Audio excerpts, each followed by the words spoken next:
Sylvia, my 37-year-old wife, started a new job a little over 4 months ago and quickly found herself part of a new group of friends. I am 36 and, to be honest, I never really liked them. They had strong opinions, feminist, socially conscious, always looking for a reason to feel slighted. It felt like no matter what I did, I was doing something wrong in their eyes. I figured it was just a phase, something she would move on from eventually. But over the past couple of months, things changed. We have been married for 11 years and have 2 kids. Our daughter is 10, and our son is 8. Sylvia started acting distant, cold, sometimes even when she was completely sober. Arguments became a regular part of our routine, and they got weirder. She accused me of being part of some kind of historical oppression just because I am a man. I tried not to escalate things and would often end it by saying, "I have only ever loved you, and that is my only crime." That would quiet her down for a while. About 5 weeks ago, I could tell something was really wrong. She started coming home later and stopped answering her phone. When I brought it up, she accused me of being controlling. I managed to check her phone one evening but didn't find much, just a deleted message thread and a conversation with one of her new friends discussing the idea of an open relationship. That was the last straw for me. I had a sinking feeling she was cheating. She finally brought it up over breakfast one morning when the kids were away with their grandparents. She asked what I thought about open relationships like it was some casual topic. Luckily, I had been preparing for this. I had done my research and realized this marriage was no longer about love and trust. I kept calm and started asking questions. She quickly realized I wasn't going to just go along with it. I asked her directly, "Who is he?" She tried to deflect, play dumb. But I pressed. "Be honest, or we are getting divorced." Eventually, she admitted to 2 one-night stands with married men. She also told me she had plans to sleep with a colleague, who she claimed was in an open marriage. I got the guy's name and even his wife's. Sylvia went on to suggest that I could sleep with one of her friends who was apparently interested. I told her I was not interested in any of that. I asked for her phone, which she gave me. While she was in the bathroom, I locked myself in my office and used recovery software to retrieve deleted messages. I installed a monitoring app too. When I came out, I gave her the phone and told her to leave. She started yelling about how I was the problem, how I was oppressive. Her friends backed her up, encouraging her. Later that day, she messaged her affair partner to meet at a hotel. I found the guy's wife online and reached out to her. She thanked me and said she would handle it. A few hours later, she sent me a video of her confronting them at the hotel. She yelled at them, slapped Sylvia, and caught the whole thing on camera. I messaged Sylvia after that. Told her I had seen the video. Told her not to come near me again. She still acted like she was winning some kind of competition. I told her family what happened and left the group chat. My dad even told her not to come for Christmas. I went to stay at my parents' house. My boss gave me time off until January. I started searching for divorce lawyers. Sylvia kept messaging me. I only replied twice. "It doesn't matter what you say. I do not know who you are anymore. You are not my wife. And we are done. You seem proud of what you've done." She finally stopped texting. The hardest part was telling the kids. I told them their mom didn't want to be part of our family anymore. They were heartbroken. My parents helped, but I could tell they were shaken. I wish I had waited until after Christmas to break the news, but I just could not hold it in anymore. What really destroyed me was when Sylvia said our marriage and kids were burdens, that we held her back, that I ruined her life. All lies. I supported everything she wanted to do, paid for everything, encouraged her, loved her. If that is oppression, I do not know what support is. I spent hours rereading our messages and emails until I passed out. When I woke up, my dad and my 3 best friends were in the kitchen. Mason, a veteran who lost his arm, set up a call with his counselor. The counselor compared what I was going through to phantom pain after losing a limb. It made sense. Noah, who works for a security company, got me in touch with a high-end lawyer. He offered to pay for it. I accepted. I never could have afforded it on my own. That is where things stand for now. Ethan's the kind of guy who's got his hands full, literally. He's a school teacher with 7 kids. Yeah, you read that right. 7. But somehow, he still finds time to help me keep my own 2 kids cared for while I try to get my life back on track. Yesterday was a hell of a day. It started off with an early morning appointment to get tested for sexually transmitted infections. And just my luck, I tested positive. Turns out Sylvia gave me chlamydia. Doctor says I need another test in 6 months to make sure it's gone. I wasn't even sad at that point. I was just mad. That was it for me. That was the line. From here on out, I'm fighting for full custody. And if I can help it, I won't give her a dime. My attorney managed to track down the ex-husband of one of Sylvia's new feminist friends, the one who bragged about manipulating her ex in court. We called him, and he was grateful to hear from us. The stuff he told us was horrifying. Lies, court tricks, and worst of all, he hasn't seen his kids in 4 years. He even spent time homeless. It broke my heart, but it also fired me up. I realized how much damage someone like Sylvia could do if I didn't take this seriously. I knew right then I had to be prepared to go to war. My lawyer recommended we hit first, file a restraining order based on Sylvia's clear hostility toward men, especially because we have a son who shouldn't grow up in a house where he's seen as a villain just for being a boy. That order was filed and set to be delivered that day. Then came the strangest video call I've ever been on. Sylvia, who hadn't even contacted me once since blowing up at my dad's, shows up on camera wearing something you'd expect to see at a nightclub, not a divorce meeting. She was trying to look perfect. It was weird. She kicked things off with some bizarre rant about male anatomy, talking about stuff I won't even repeat. I sat there stunned. Then she grinned and said she couldn't wait for lockdowns to lift so she could go out and explore more. I told her flat out I wasn't interested in hearing about her hobbies. I just wanted to talk about the divorce. That annoyed her. I stayed calm, though. My lawyer had warned me to keep things civil so we could document that I'd tried to avoid a messy legal battle.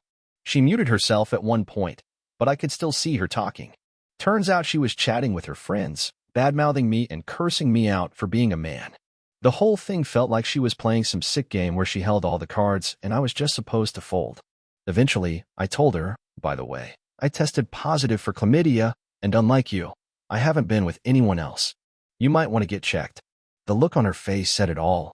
Shock, embarrassment, but mostly denial. I recorded the whole call and sent it to my lawyer. She was stunned by Sylvia's behavior. Between that and the text from Sylvia's phone, which is still under my name, we've got enough to crush this in court. And here's the kicker. I found out Sylvia knew she had chlamydia and got treated without even telling me. That's what I'm dealing with. People keep telling me I'm strong or brave, but truth is, I'm broken. I wish none of this had ever happened. I just wanted a quiet life with my wife and kids. Nobody wins here. My kids cry. I cry. And the worst part? My kids don't even have a relationship with their mom anymore. How do you answer your daughter when she asks, "Why doesn't mommy want to see us? Doesn't she love us?" I still don't know what to say. My lawyer filed the temporary restraining order. We had a hearing yesterday, but since Sylvia hadn't made any new threats, the judge didn't extend it. Still, my attorney thinks we can use the fact that she knowingly gave me an infection as leverage to avoid a long court battle. I'd rather settle things like adults. But Sylvia? She's not acting like one. I would have been fine if she just left. I didn't need the drama. I didn't need the betrayal. But instead, she's trying to tear down everything: our marriage, our kids, our dignity. And I still don't get why. What's the point? What is she trying to prove? If it does go to trial, I might have to give her some money for her half of the house. But I doubt she'll get any alimony, especially since she's shown zero interest in the kids. We finally had our meeting yesterday. Sylvia showed up late. No lawyer. Just one of her new sisters in arms. My lawyer told me not to react to anything, even if they tried to push my buttons. Just smile and stay quiet. So that's what I did.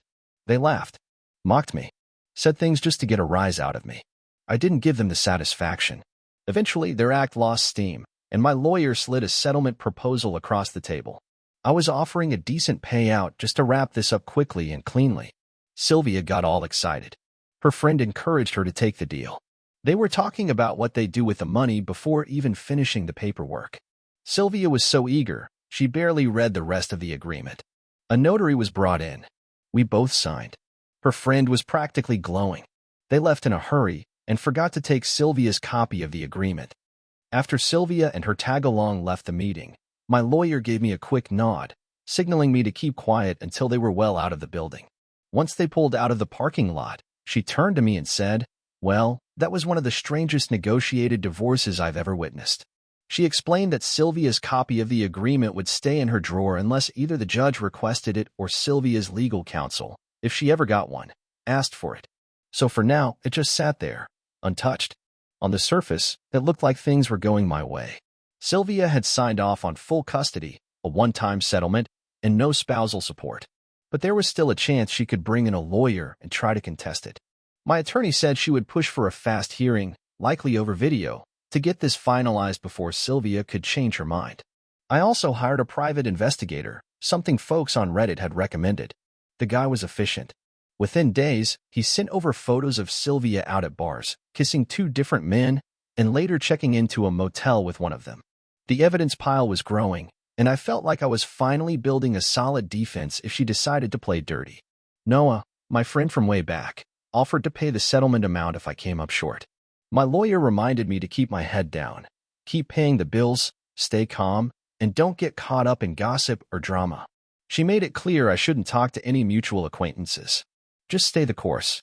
The hearing finally happened yesterday, and just like that, I was basically divorced. It'll take about 4 to 6 months before the paperwork is finalized, but it's pretty much done. Only way this falls apart is if Sylvia and I both decide to backtrack, which sure as hell isn't going to happen. I haven't slept much. My mind's been racing, and I'm running on fumes. But now that I've written all this out, maybe I can get some real rest. Let me rewind to this past weekend, though. It was chaos. Friday morning, cops showed up at my door with a search warrant for the house. I had no idea what was going on. I asked if I could take the kids outside while they looked around, and they agreed. I was handed a copy of the warrant, but in my shaken state, I couldn't make heads or tails of it. Turns out Sylvia and her crew had taken my car while drunk and crashed it into someone's house. They were all arrested, loaded with alcohol and drugs, and one of them was in critical condition. I found out later the driver was Olivia, Sylvia's friend, the same one who used to brag about manipulating her ex in court. Funny enough, I've become friends with that ex-husband, Liam. I'll circle back to that. Anyway, I had no idea at the time, but the crash set off a whole chain reaction. When the cops tore through my house, I called my lawyer.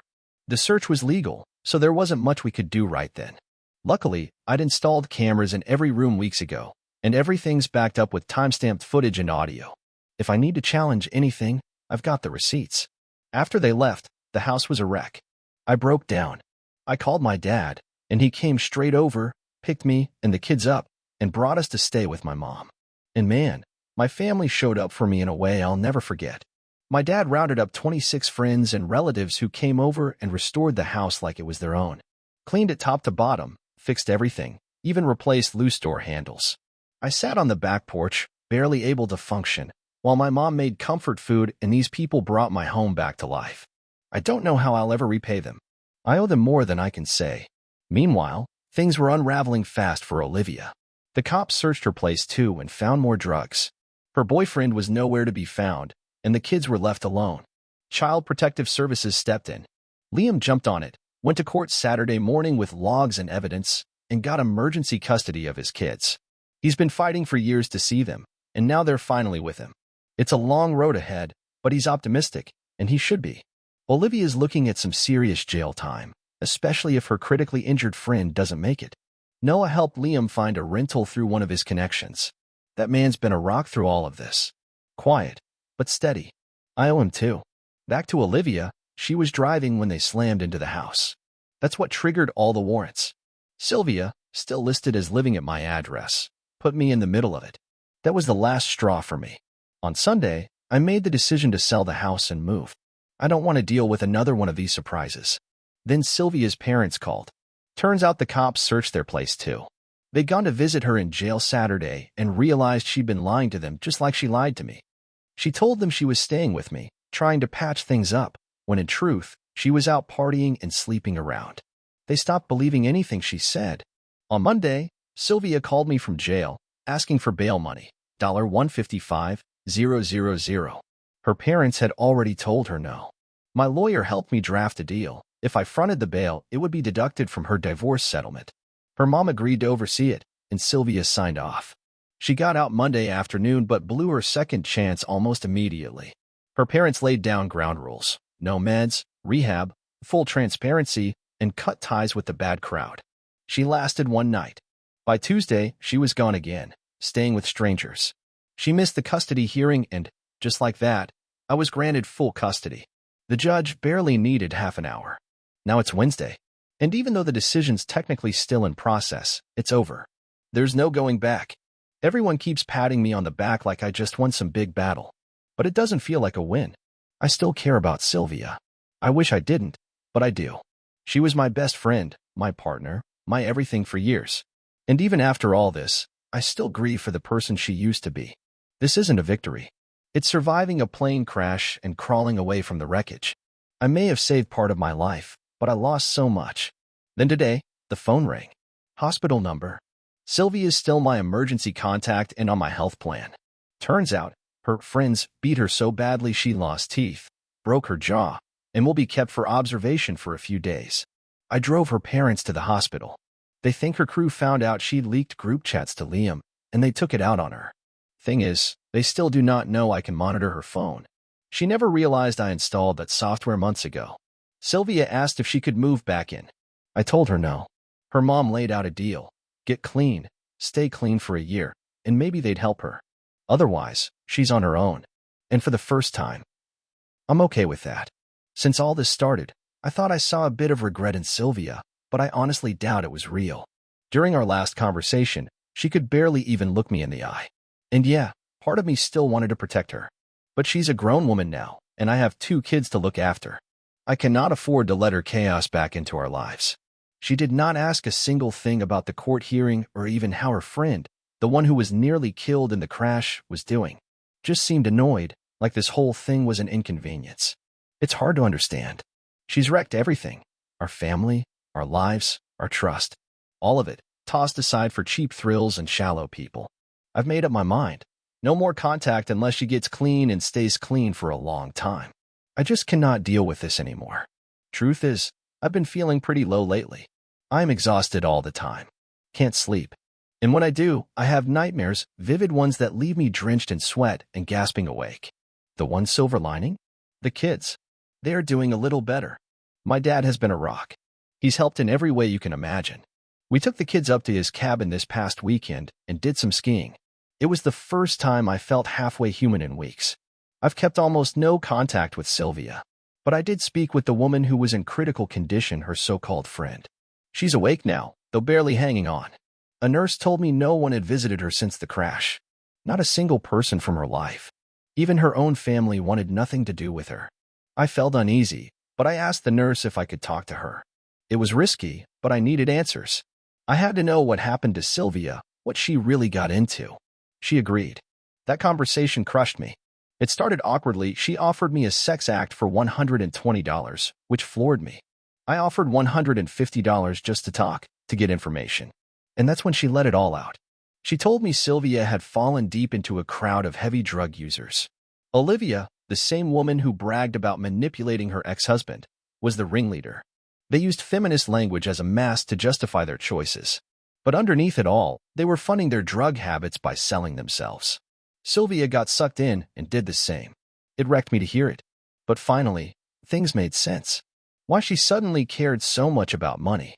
Why she started sneaking out, lying, getting cold. She was hooked on meth. Her friend told me no one came to visit her because she had burned every bridge, stolen, cheated, lied. And now she was totally alone. She even said she wished she hadn't survived. She looked pale, broken, and lost. I cried right there in the hospital hallway. And even though I'm not making excuses for Sylvia, she made her choices, it still broke my heart to hear how far she had fallen. Meanwhile, Olivia is facing a mountain of charges. Threats, resisting arrest, drug possession, prostitution, child neglect, drunk driving, property damage, and stealing a car. No bail. She's not going anywhere. And thank you to everyone who warned me. You were right, Sylvia tried to take her own life. Her father and I had feared it might come to this, so we kept an eye on her. She still has no idea I can track her phone in real time. Saturday, while I was at the cabin, I got a message from her. It read like a goodbye note. She talked about drugs, prostitution, shame, and how she had nothing left. I called her dad immediately and gave him the location from the phone tracker. He found her passed out on a park bench, barely breathing. Just in time. She was rushed to the hospital in critical condition. They've started her on methadone and placed her in a locked rehab facility under sedation. Her father is now her legal guardian. After what happened, the court approved it. She legally can't refuse treatment anymore.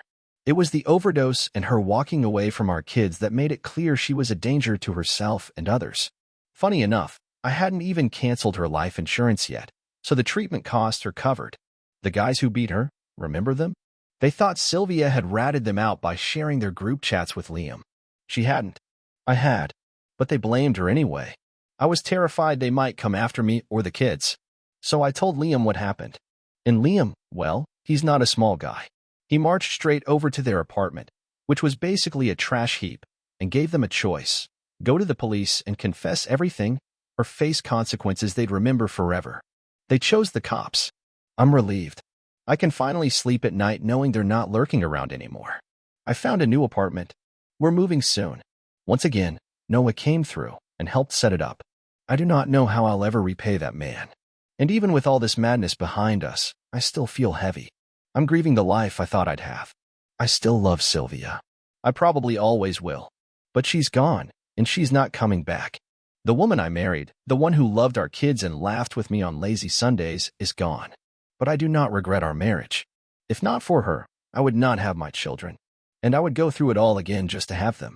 Explaining Sylvia's addiction to the kids made it easier for them to understand. It gave them a reason for her absence that wasn't just "Mommy left us." I told them she's sick, and she's trying to get better. That's partly true. Liam and his kids came over tonight. We're watching a movie. Our children are smiling again, laughing even. It's not perfect, but it is peaceful. Then today, everything shattered. Sylvia died. She overdosed while in rehab. We do not know how she got the drugs, but somehow she did. And that was it. She's gone. This is not how I wanted our story to end. Addiction is real, and it is brutal. Please, if you or someone you love is slipping, speak up. Get help. Do not wait. If you are going through something similar, hold tight to the people who love you. Stay strong. Your kids need you more than ever. Even now, as I finish this, I still feel like she's just away, like she might call any second. But she won't. And now, it is just me and the kids. And somehow, we will be okay.